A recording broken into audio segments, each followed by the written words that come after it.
Bom dia, queridos irmãos. Hoje, 30 de agosto, último domingo do mês de agosto, nosso último domingo de comemoração dos 59 anos de aniversário da nossa querida igreja. Que bênção foi esse mês, né? E hoje, como último dia, também será uma bênção, né? E fique conosco aí na nossa EBD, participando conosco, vibrando conosco, né? E realmente que Deus abençoe a sua vida nessa manhã. Eu queria ler algo para vocês que eu achei bastante interessante. Sendo uma igreja em tempos de crise, que é o que nós estamos vivendo, e uma igreja, às vezes a gente fala assim, mas aí o templo está fechado, como é que a igreja, né, está acontecendo? E ela está acontecendo, a igreja está em movimento. Então, para enfrentar esse desafio, precisaremos assumir pelo menos 4 posturas. Guarde essas posturas, meus irmãos. Primeiro, precisaremos ser pacientes. Como temos que ser pacientes?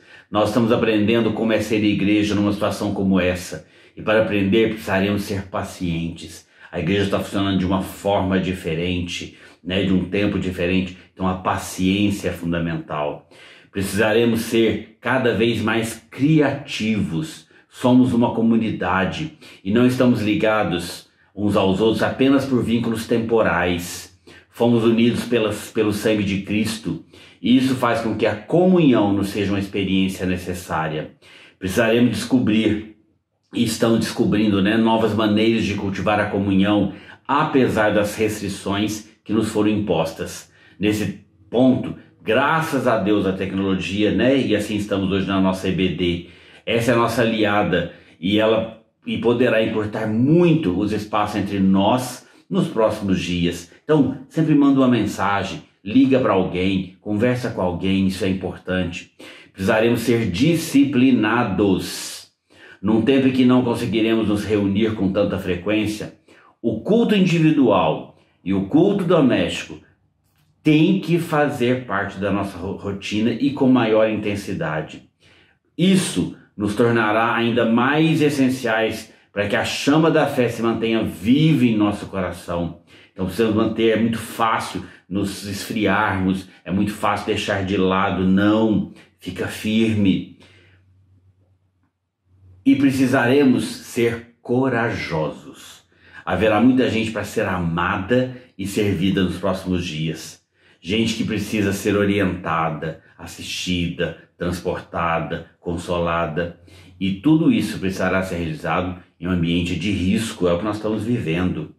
Então, meus irmãos, para concluir, oremos pela situação da nossa nação e oremos também pela nossa igreja, a segunda igreja presbiteriana, que completou 59 anos nesses dias tão difíceis. Peçamos a Deus que faça de nós pessoas mais pacientes, criativas, disciplinadas e corajosas, para que aprendamos a ser igreja em tempos de crise e que muita gente saia dessa crise através do nosso testemunho. Lembre que eu e você somos soldados de Cristo e somos valentes nessa guerra. Então que Deus te abençoe. Tome posse dessa palavra para a sua vida. E com muita alegria, vamos louvar ao nosso Deus com a nossa equipe de louvor. Aleluia! Senhor, Tu és bom. Senhor, Tu és bom. Tua misericórdia é para sempre. Senhor, Tu és bom. Tua misericórdia é para sempre. Todos os povos te exaltarão, de geração em geração te adorarei. Aleluia, aleluia, te adorarei. Por tudo que és, Deus é bom, te adorarei. Aleluia, aleluia, aleluia, te adorarei por tudo que és. Deus é bom. Celebre ao Rei dos Reis e Senhor dos Senhores, porque Ele é bom. Cante com entusiasmo aí na sua casa. Celebre ao Rei dos Reis e Senhor dos Senhores. Aleluia, Tu és bom, Senhor. Senhor, Tu és bom. tua misericórdia é para sempre. Cante. Senhor, tu és bom, tua misericórdia é para sempre, é para sempre. Todos os povos te exaltarão, de geração em geração. Aleluia, aleluia, aleluia. Te adorarei por tudo que és. Cante em voz alta, te adorarei, aleluia. Te adorarei por tudo que és, oh, oh, por tudo que és, oh, oh, por tudo que és. Deus é bom.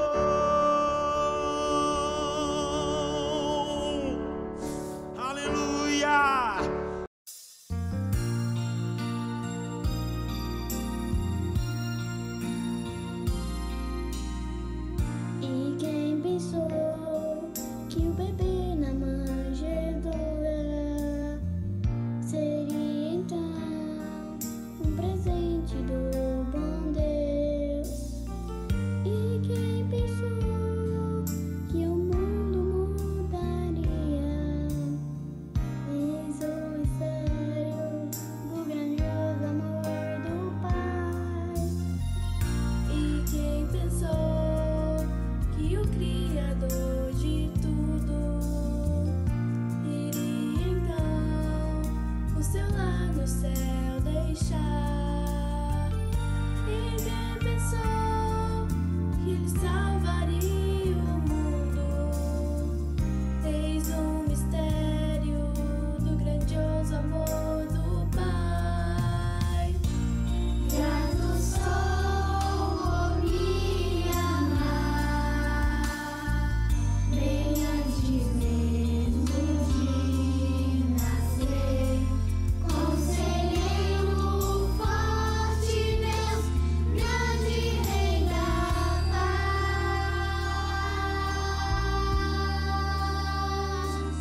Jesus Cristo, o seu amor é um mistério para mim.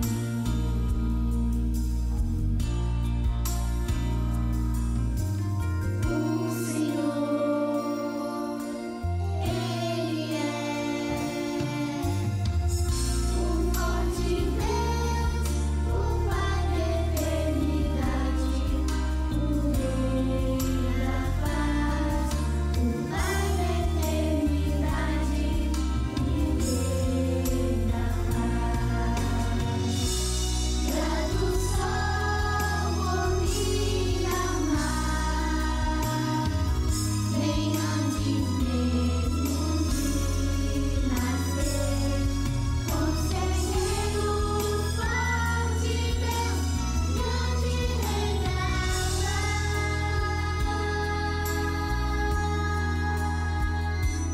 Jesus Cristo, o seu amor é um mistério para mim.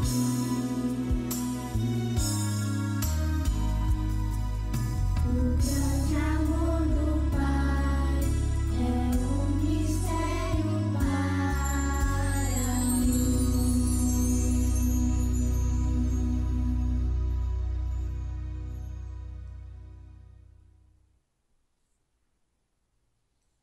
Acabou. Meus irmãos, como é bom, né? Como a gente já leu, manter viva a igreja, uma igreja, né, dinâmica, uma igreja está trabalhando, a igreja continua executando seus projetos, abençoando vidas, abençoando missionários, abençoando famílias que têm passado dificuldade. Então, não pare de investir no reino, tanto com sua vida pessoal, quanto com a sua capacidade, sua habilidade, quanto com a sua parte financeira. Faça os seus depósitos, sejam fiéis nos seus dízimos. Se precisar, liga na igreja no 32368400 ou tá aí passando as contas bancárias da igreja. Continue a investir no reino.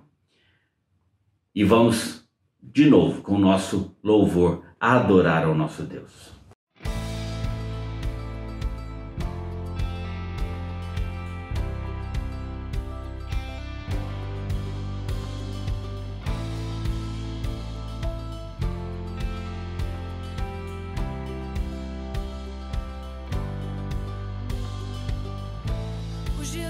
passam depressa, ao tempo de um piscar. A vida vai, a gente nem viu passar. E mesmo sem entender, aprenda a depender. E cada passo meu vou em direção a ti.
Continua, és o meu novo, meu tesouro e me refaz de novo.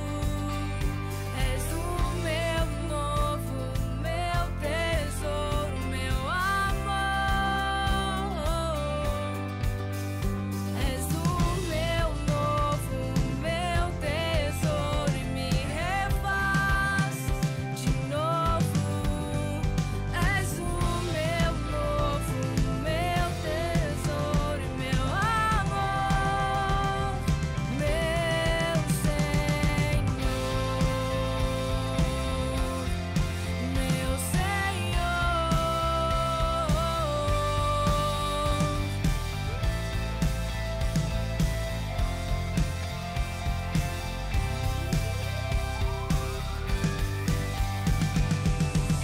Tu és a cor da vida, és o motivo de me levantar.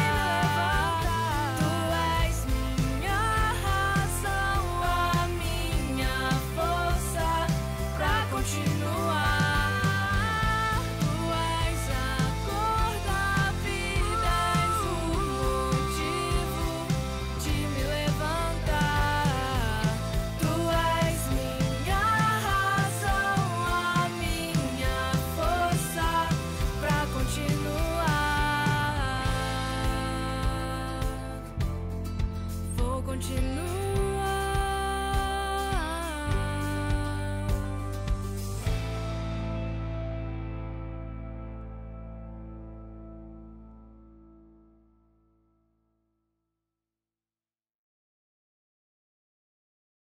Os aniversariantes dessa semana, dia 30, hoje, né? A Alice Silva Oliveira, o Antônio Carlos Pereira, o José Pedro Zacarias Silveira e a Natália Vieira Fernandes. Dia 2, o João Gabriel Alves Lopes. Dia 4, o Marco Antônio Ferreira Silva, o Silas de Oliveira, a Tatiana Saraiva Machado. Dia 5, a Ana Paula Barbosa Azola, a Bruna Emanuela Andrade Nascimento e o Danilo Vieira e Souza.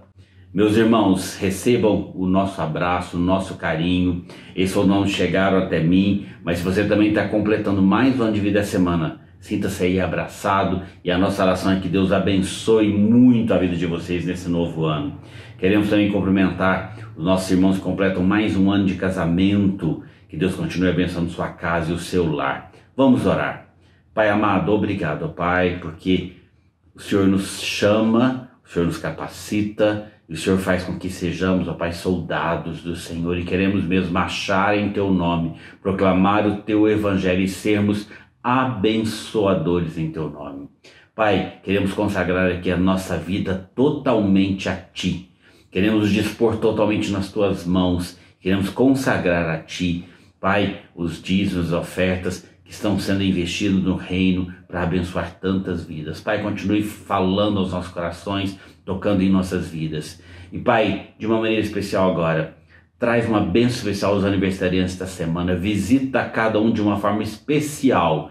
Traz o Teu abraço, Pai, um presente do Senhor, uma bênção maior do Senhor sobre eles. Pai, abençoa também os aniversários de casamento, abençoe as famílias, os maridos e esposas, que sejam, Pai, renovados no Senhor agora, na sua união, Pai, que famílias sejam abençoadas para serem abençoadoras em Teu nome. Pai, continue falando aos nossos corações nessa manhã. Nós oramos em nome de Jesus. Amém. Nossos avisos, então hoje, nosso último domingo, de programação do aniversário da nossa igreja, dos 59 anos, estará conosco hoje, tanto na nossa EBD quanto nos cultos, o pastor Elias Dantas, tão conhecido nosso, um pastor que nos abençoa tanto, e hoje trará também uma palavra abençoadora para nossas vidas. Continuamos com os cultos online, 17 e 19 horas, ainda com muito problema na questão do voltar, vamos orar sobre isso. Culto de quarta-feira continua ao vivo no YouTube, no livro de Juízes, estudando Juízes, e o Orando em Família, agora não mais de aniversário da igreja, mas continuaremos toda sexta-feira, um tempo de oração, um tempo de comunhão, tempo de nos vermos, como eu falei aqui hoje. É preciso, nessa troca, a gente ver, conversar, é tão gostoso. Participe conosco na sexta-feira, às 19h30, pelo Zoom. Meus irmãos, hoje, para encerrar também o nosso mês, cada domingo um pastor falou, um pastor da nossa igreja, e hoje com uma breve mensagem para abençoar nossas vidas, está conosco o pastor Isaías, pastor da congregação Betel, e que tem trabalhado tão fortemente lá. Vamos orar pelo pastor Isaías, pela sua família. O trabalho lá é um trabalho bastante difícil, então temos que orar por ele, mas ele tem uma palavra para o seu coração nessa manhã. Ouça essa palavra. Bom dia, irmãos, bom dia, irmãs. Nesta manhã queremos meditar na palavra de Deus com os queridos, com as queridas. Cremos que Deus tem uma mensagem para as nossas vidas.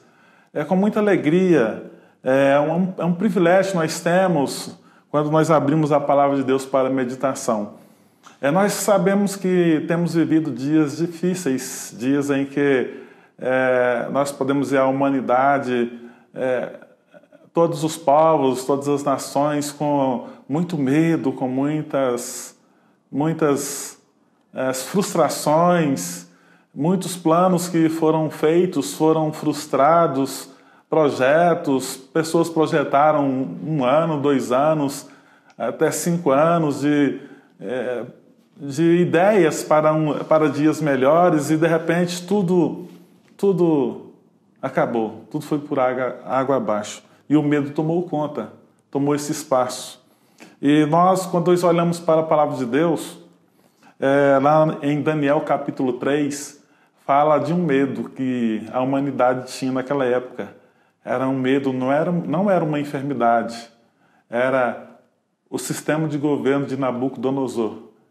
Ele amedrontava o povo. Aqueles que não cumprissem com a sua determinação, eles eram lançados no fogo. Tinha uma punição, a punição de morte. Então Nabucodonosor, lá no versículo 19 do capítulo 3, fala sobre a ira de Nabucodonosor, uma ira terrível. O rei, ele irou-se a ponto de perder o seu controle. e ficou muito irado porque os 3 amigos de Daniel, eles resolveram não adorar, resolveram não obedecer a determinação de Nabucodonosor, porque para eles o mais importante era obedecer a Deus, o Criador de todas as coisas. E eles resolveram isto e não adoraram. E veio a denúncia. E Nabucodonosor, cheio de ira, cheio de furor, ele deu ordem para que lançassem os amigos de Daniel em uma fornalha acesa. E a sua ira era tão grande que ele mandou aquecer várias vezes para que o sofrimento fosse maior daqueles 3 servos de Deus. E o texto, lá no capítulo 3, versículo 24, Nabucodonosor teve uma surpresa, porque os servos de Deus, fiéis e obedientes, eles foram conservados, milagrosamente conservados. O versículo 24, capítulo 3, diz que Nabucodonosor, então o rei Nabucodonosor, se espantou e se levantou depressa, e falou e disse aos seus capitães: não lançamos nós 3 homens atados dentro do fogo? Responderam e disseram ao rei: é verdade, ó rei. Respondeu e disse: eu, porém, vejo 4 homens soltos que andam passeando dentro do fogo, e nada há de lesão neles, e o aspecto do quarto é semelhante ao filho dos deuses. Nabucodonosor, espantado, ele viu que os servos de Deus que foram lançados naquela punição maligna, e ele ficou espantado quando viu que o mal não pôde tocar, o mal não pôde punir os servos de Deus. E a palavra de Deus lá em Isaías capítulo 43, versículo 2, diz o seguinte: quando passares pelas águas, estarei contigo, e quando pelos rios eles não te submergirão, e quando passares pelo fogo, não te queimará, nem chama arderá em ti. A palavra de Deus diz que Deus está presente conosco nos momentos de dificuldades, nos momentos de perseguição, nos momentos de enfermidade. Deus está presente, Ele não está ausente, Ele tem cumprido. Ele disse: eis que estarei convosco todos os dias, até a consumação dos séculos. Então temos esta promessa. É interessante quando nós voltamos para o texto, quando Nabucodonosor disse: vejo 4 homens.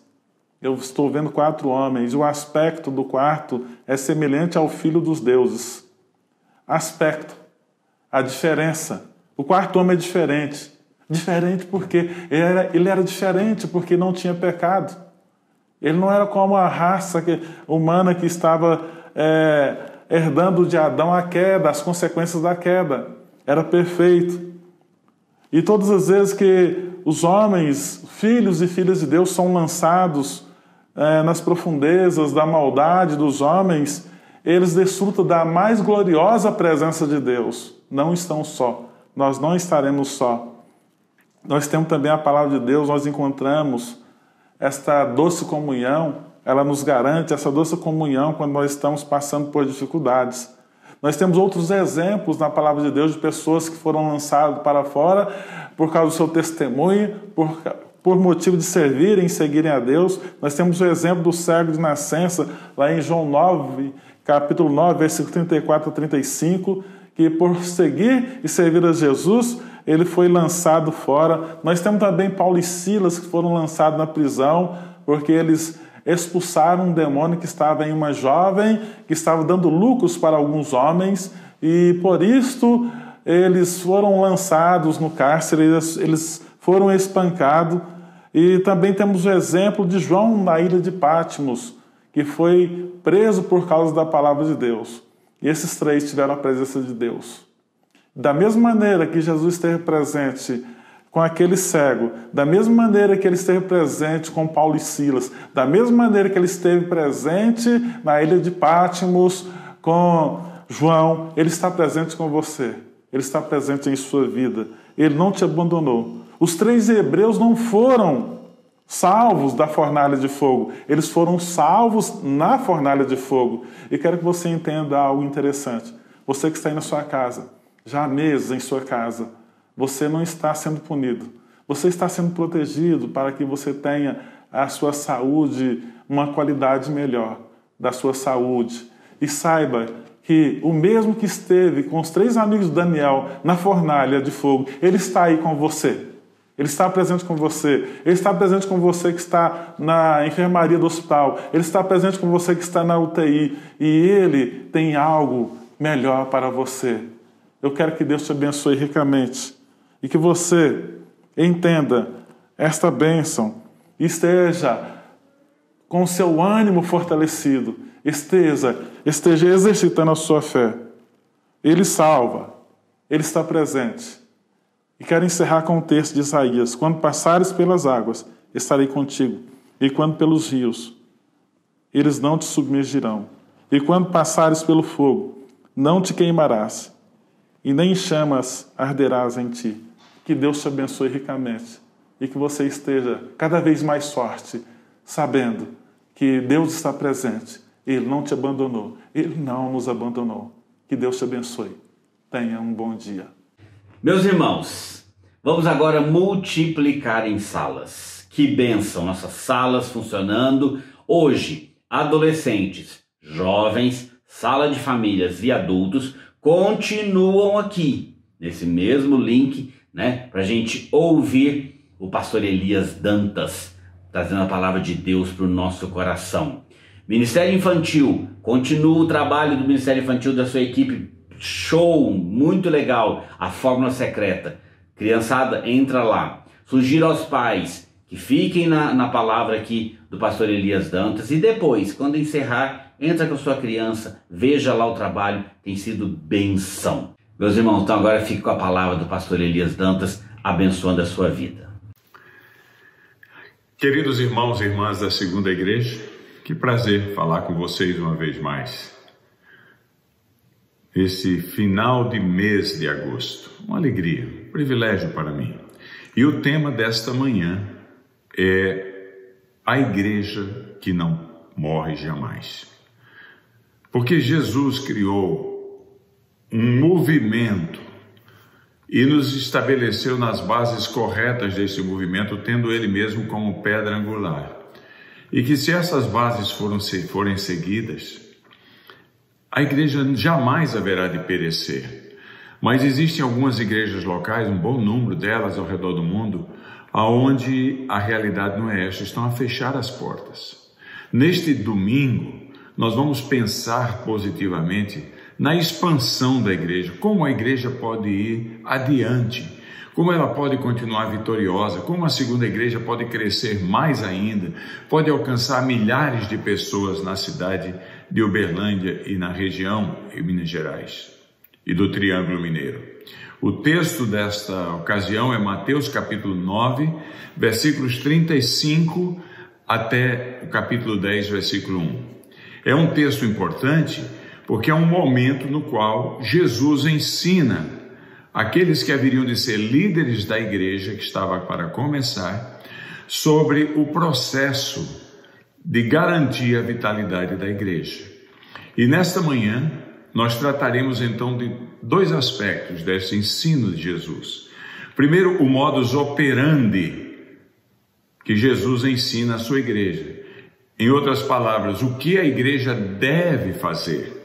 E segundo, o modus faciendi, que é como ela deve fazer o que ela faz. Segundo Jesus, ao exemplificar de uma maneira muito informal aos seus discípulos o que a igreja deve fazer, a primeira coisa que o texto nos diz é que Jesus percorria as cidades e vilas e povoados da região da Galileia. Veja bem, o texto não fala de Jerusalém, o texto fala da Galileia. A igreja que nunca vai morrer é aquela igreja que entende que o seu ministério de expansão, seu ministério de avanço, seu ministério de ação evangelística é sempre na Galileia, é sempre na região onde a fé encontra a não fé, é sempre na região onde os crentes encontram os não crentes, onde a igreja encontra a não igreja. Foi em Galileia que Jesus ensinou os seus discípulos, não foi em Jerusalém, porque Jesus está interessado no movimento e não no monumento. Jerusalém, muito importante para a vida da igreja. Mas Jerusalém simbolizava o status quo. Jerusalém, a preocupação de Jerusalém era com o templo, era com paredes, era com organização, com treinamento teológico dos fariseus e dos escribas, com a cor das paredes, com as árvores plantadas ao redor da igreja, com os poços que eram abertos para lavar os animais, com as vendas dos animais, com a troca do dinheiro, ao ponto que Jesus falou: esse que deveria ser o meu movimento se transformou num monumento que não é nada mais, nada menos do que o covil de salteadores. Se a igreja tivesse sido uma igreja a estilo de Jerusalém, ela teria se acabado no ano 70, quando Jerusalém e o templo foram destruídos. Mas Jesus fazia e ensinava aos seus discípulos na região da Galileia, a região da fronteira, a região onde os irmãos em Cristo encontram os ainda não irmãos em Cristo, para trazê-los à fé. Essa é a primeira coisa básica. A igreja que não morre é uma igreja extramuros. Ela tem o seu intramuros, que é o local da tranquilidade, dos rituais, da paz, da harmonia. Nós todos precisamos, mas ela é uma igreja arrojada, audaciosa. Ela vai para fora, ela vai para a Galileia, ela vai para a área onde as pessoas que transitam por ali, a preocupação deles não é religião, a preocupação deles era pesca, era coletar impostos, era guerra, era agricultura, é a vida no dia a dia. E aí chega o grupo de discípulos e transforma aquela região para a glória de Deus. Os não discípulos se tornam discípulos. Igreja que não evangeliza, fossiliza. E o evangelismo sempre acontece onde Cristo ainda não é adorado. Na Galileia, não em Jerusalém. Segunda coisa importante do ensino de Jesus, irmãos e irmãs, sobre a igreja que não morre, é que a igreja que não morre não só tem uma geografia audaciosa, desafiadora, de embate entre a fé e a não-fé, mas a igreja que não morre, ela vai pelos povoados e vilas, ensinando aonde as portas se abrem para ela ensinar. A palavra grega usada pelo Espírito Santo no texto que estamos a tratar hoje aqui para ensino é a palavra didascalia. Ela não é uma palavra para qualquer tipo de ensino. Ela é uma palavra que mexe com o ensino aplicado às necessidades e situações do dia a dia das pessoas.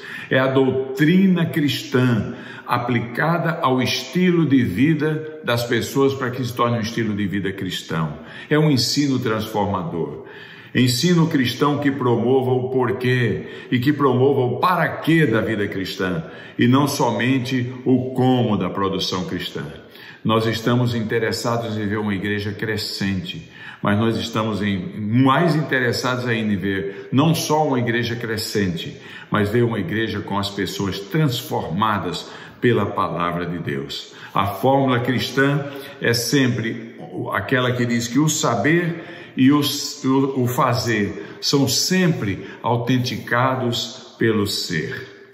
E o ensino cristão com propósito que nós temos que ter na nossa escola não é apenas dominical, não é apenas transmissão de conhecimento. Tem 3 áreas de transformação que nós temos que almejar ao ensinarmos a palavra de Deus em nossa igreja. A primeira delas é a área mental. O povo nosso, os nossos discípulos na igreja, os membros da igreja, os novos convertidos que vêm à igreja, têm que aprender a pensar o que Jesus pensa. Guarda no coração as palavras de Deus para não pecar contra eles. Segundo, tem que ter a sua área emocional dos sentimentos transformados para sentir o que Jesus sente. Porque tende em vós o mesmo sentimento que houve em Cristo Jesus. Nós não somos máquinas onde só ficamos aqui, nós temos coração aqui, ele palpita e nós temos que sentir o que Cristo sente. E a terceira área que o ensino da igreja tem que ser transformador, para que ela nunca morra, é a área volitiva, a área da vontade. Nós não somente temos que pensar o que Jesus pensa, sentir o que Jesus sente, Mas no final das contas, nós temos que fazer o que Jesus faz. Nós somos os embaixadores de Cristo no mundo, como se disséssemos ao mundo: mundo, reconcilie-se com Cristo. Segundo, no ensino de Jesus, não só a igreja que não morre, ela ministra na região divisória entre a fé e a não fé. Não só ela ministra ensinando, aonde as portas se abrem para ensinar um ensino transformador, mas o texto diz que Jesus seguia pelas cidades da Galileia, pregando o evangelho do reino. A palavra usada para pregação é a palavra querigma, que não era uma palavra muito comum, era uma palavra militar. Existem muitas palavras em qualquer língua para comunicar, para falar, para pregar. Aqui mesmo usei 3, só nesse momento, nessa frase. Querigma era uma palavra militar de proclamação de vitória. Quando Roma ganhava uma batalha distante da cidade de Roma, as notícias tinham que ser levadas à cidade de Roma, e havia um maratonista que corria 40 quilômetros por dia, até encontrar um próximo que correria mais 40 quilômetros, até chegar em Roma, para que Roma se preparasse para a chegada do vitorioso general, junto com as tropas e os despojos da batalha. A cidade estava pronta, o general chegava e caminhava em direção ao Fórum Romano, a colina do Fórum Romano, passando por aqueles templos de Júpiter, de Urano, passando dos templos de deuses pagãos romanos e gregos, e finalmente chegava no topo da colina do Fórum Romano. E ao aproximassem as tropas, passando ao lado do Coliseu, eles chegavam na colina e as trombetas tocavam. E quando as trombetas tocavam, a cidade inteira de Roma gritava: Roma venceu. Esse tocar de trombeta era chamado de a proclamação querigmática da vitória romana. Não é maravilhoso que o Espírito Santo escolheu usar uma palavra de vitória militar para falar da proclamação do Evangelho? Pregar o Evangelho do Reino, pregar o Evangelho de Cristo, dos valores do Reino. Não tem derrota. Nós proclamamos a vitória daquele que é o vitorioso, que ao terceiro dia pôde dizer: onde está, ó morte, a tua vitória? Onde está, ó morte, o teu aguilhão? Tragada foi a morte pela vitória. Nós pregamos o evangelho daquele que quando abre a porta ninguém fecha, e quando fecha ninguém abre.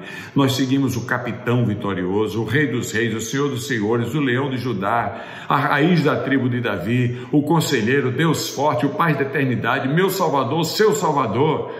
Ele nós seguimos. E a igreja que não morre anuncia nesta confiança. O máximo que o não cristão ainda pode opor são pequenas pedras de tropeço, porque quando Deus quer, nada é demais para Ele. Ele é o vitorioso na batalha. E o objetivo da proclamação do Evangelho é trazer pessoas a Cristo e fazê-las discípulos de Jesus na comunhão da igreja local. Terceiro, Jesus fala aos seus discípulos, que haveriam de ser os apóstolos da igreja iniciante, que eles não somente tinham que ministrar na área da fronteira entre fé e não fé, porque é ali onde os discípulos, futuros discípulos estão. Eles não somente também tinham que ensinar didascalia, um ensino com propósitos de transformação das pessoas, não apenas mero conhecimento de sabedoria humana. Eles tinham que proclamar o evangelho vitorioso. Não há lugar para medo, não há lugar para receio e não há lugar para sentimento de derrota na nossa proclamação. Cristo é o vitorioso e nós seguimos o vitorioso. Mas eles também tinham que, segundo o texto, curar toda sorte de doenças e enfermidades. A palavra que o texto diz que Jesus saía fazendo, curando toda sorte de doenças e enfermidades, é a palavra terapeu, de onde vem a palavra terapia, como temos em português e no grego. E terapia é um tratamento objetivo, com o foco de alcançar um sucesso, uma cura. A igreja que não morre, meus queridos irmãos, É aquela igreja que é uma comunidade de cura. É uma comunidade de busca das pessoas, da segunda chance. Lembra o caso de Zaqueu? Ladrão, enrolador, mas cheio de complexo, ele era baixinho. Um dia Jesus vai passando ali em Jericó e Zaqueu sobe num sicômoro. Palavra grega, árabe, hebraica para sicômoro é shikmar, que significa restauração, recomeço. Não é interessante que ele subiu na árvore da restauração? Ele precisava ser curado, precisava ter um recomeço.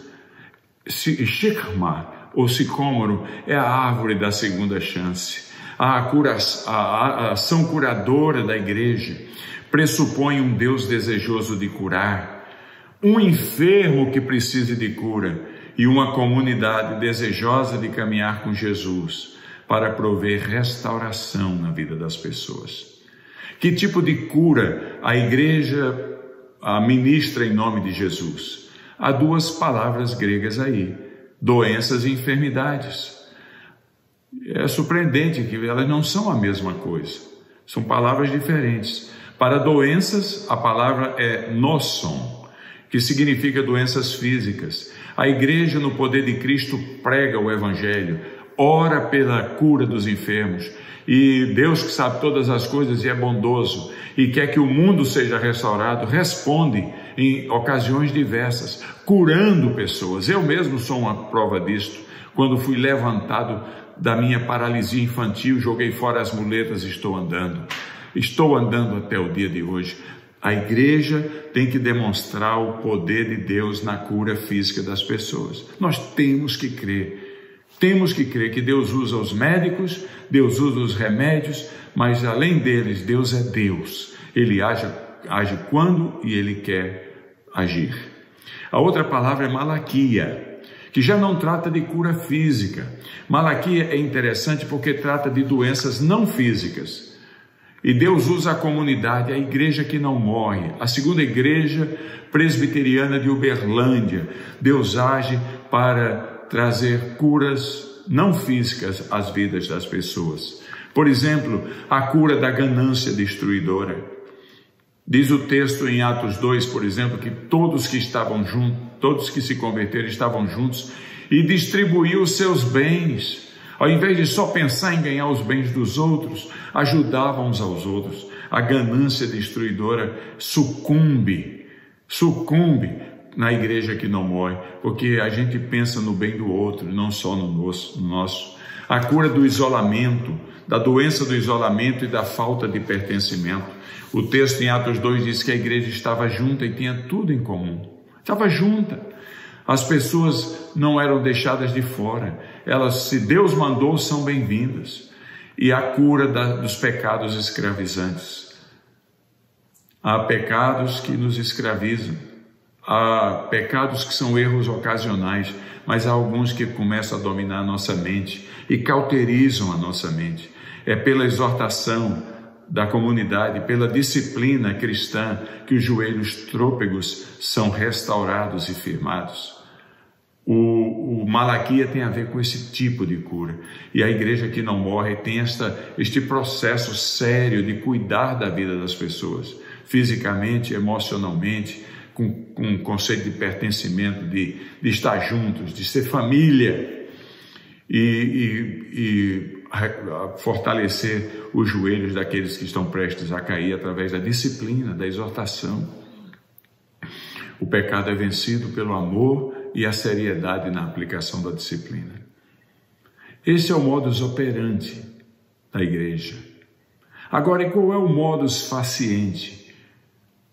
Como é a motivação? Como fazemos o que acabamos de tratar? Porque tem várias maneiras que podemos fazer as coisas na igreja. Mecanicamente, certamente.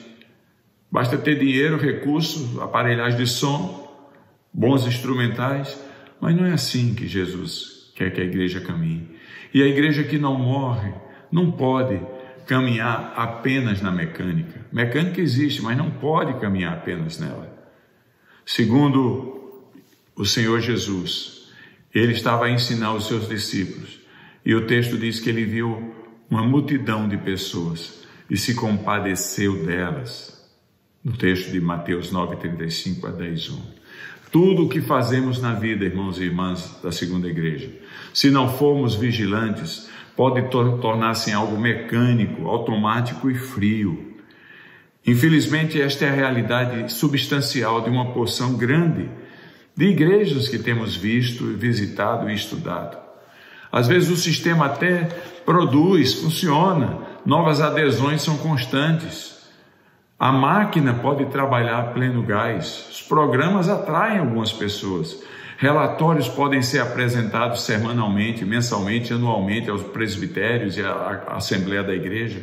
As performances dos líderes e dos liderados podem caminhar até bem. A linha de produção da igreja pode até estar caminhando relativamente bem.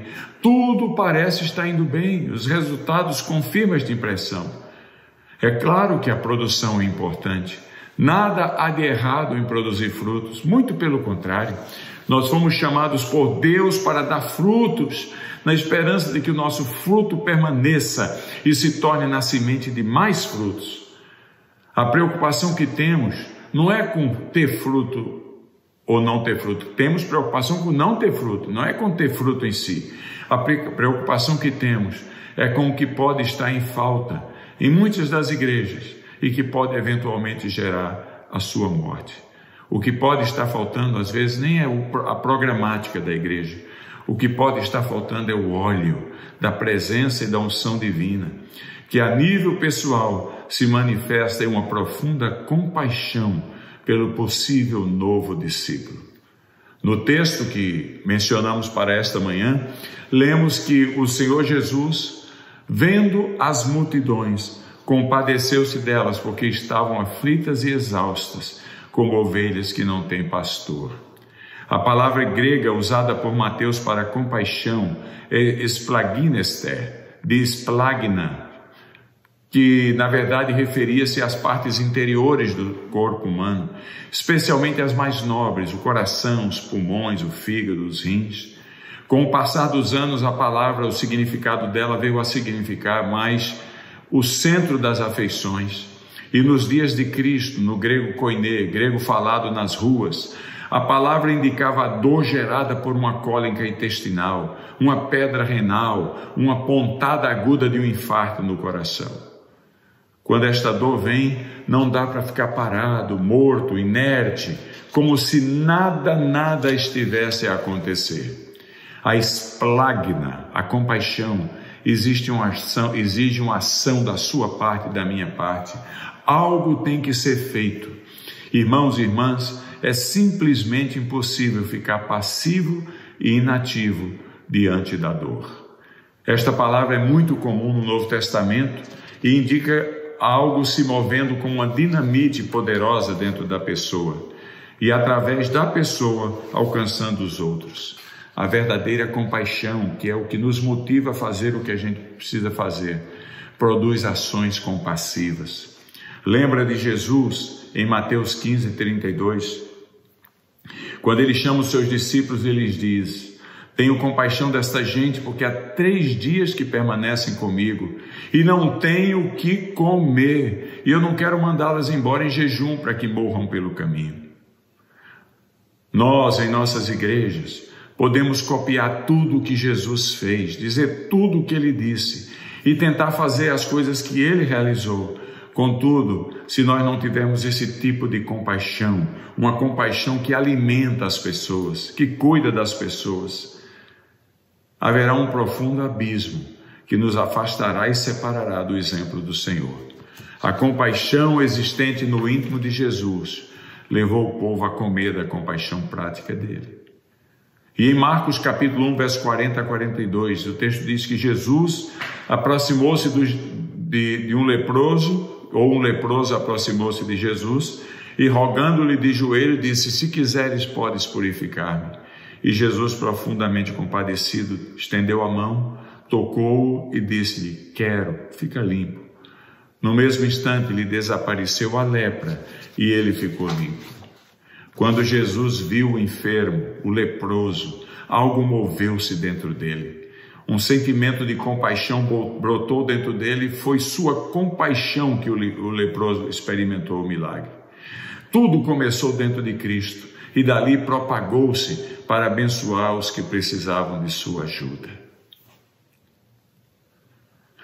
Irmãos e irmãs, quase chegando à conclusão da nossa meditação para esta manhã de domingo, quando Jesus viu as multidões, no texto que escolhemos para esta manhã, ele foi movido por uma compaixão profunda. Ele tinha que fazer alguma coisa.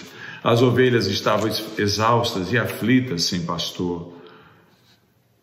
E ele, após isso, fala da necessidade de pedir ao Senhor trabalhadores com essa mesma compaixão para a sua seara. Deduzimos desse texto que os trabalhadores que são enviados por Jesus têm que ter este mesmo sentimento que houve em Cristo Jesus. Agora, de uma interpretação mais livre, a palavra compaixão em português é formada de duas partes, da raiz paixão e do com. Em outras palavras, a pergunta continua sendo a mesma. Como desenvolvemos o modus operandi da compaixão cristã, que precisa estar tão presente nas nossas igrejas, se quisermos continuar movendo adiante? A resposta nessa interpretação livre é óbvia: com paixão. Que perspectiva tremenda, meus irmãos. A pergunta é para mim e para vocês aí na segunda igreja: nós temos esta paixão, compaixão apostólica, de amar os nossos amigos, de vê-los sendo discípulos de Cristo? Estamos prontos a nos gastar sacrificialmente para levar os nossos amigos a um relacionamento pessoal com Cristo, membros da nossa família que estão distantes, a chegarem-se a Cristo e integrar estas pessoas na vida das nossas igrejas? Tudo isso para a glória de Deus? Se tivermos essa compaixão, como pode a nossa igreja vir a morrer? Durante esta pandemia, eu contactei uma amiga minha que é pastora em Milão, corajosa, batalhadora, uma ex-freira, que converteu-se e hoje pastoreia a segunda maior igreja da Itália, chama-se Sabaote. E ela me contou o caso de um pastor de 72 anos de idade, que pegou o coronavírus. Você sabe, durante a crise da pandemia, o miolo da crise foi ali, em Milão e naquela região do norte da Itália. E ela me contou que este pastor contraiu o coronavírus, mas era um apaixonado por Cristo, e por causa da paixão por Cristo, ele apaixonava-se pelas pessoas. E ele foi colocado na enfermaria dos doentes. E durante 4 dias que ele ficou na enfermaria dos doentes de coronavírus, ele pregava o evangelho o tempo todo. Ele começou um pequeno grupo no segundo dia, com os enfermos que podiam participar com ele, levando o evangelho àquelas pessoas. A doença complicou e ele veio a ser internado no centro de tratamento intensivo. Ficou mais 3 dias antes de ser entubado. Nesses 3 dias, ele, a tempo e a fora do tempo, falava palavras do evangelho para os médicos, as enfermeiras, ao ponto que, no 3º dia, houve um estudo bíblico no centro de tratamento intensivo. Os médicos de plantão, as enfermeiras, ouvindo aquele homem sobre Jesus Cristo. A doença complicou, ele foi entubado e morreu. E um daqueles médicos foi conversar com a pastora Rosaline, que era amiga desse pastor que faleceu. E contou a história toda e disse: pastora Rosaline, aquele homem e as suas palavras e as suas orações nos impactaram. As palavras dele e as orações dele não mudaram a sorte dele. Ele morreu. Mas, pastora Rosaline, aquele homem apaixonado, suas palavras e suas orações mudaram as nossas vidas. Irmãos e irmãs, compaixão. Você tem essa paixão por Cristo, que leva você a ter a mesma paixão e compaixão que Jesus teve pelas multidões, caminhando como ovelhas sem pastor? Vamos adiante, segunda igreja. Vamos dominar essa cidade com a pregação do Evangelho. Deus tem muito povo em Uberlândia que ainda não segue a Ele. E cabe a nós acharmos e fazermos desses indivíduos discípulos que caminhem com Jesus. Fazei discípulos. Mas para isso, não só o modus operandi precisa estar no lugar, mas o modus faciente, que é a compaixão cristã, que é o que nos motiva, tem que dominar os nossos corações. Deus nos abençoe. Amém. Meus irmãos, que bênção, que escola dominical, que mês abençoado foi esse. Compartilhe os links, todas as mensagens que foram ministradas aqui estão lá gravadas, né? Tá aí os nossos links, então divulguem, compartilhem, tá? Que você tenha uma excelente semana, uma semana abençoada. Finalizamos o mês de agosto, mas setembro continuamos juntos. Fica conosco nossa EBD ativa, dinâmica, tá? Uma boa semana, que Deus te abençoe. Até domingo que vem.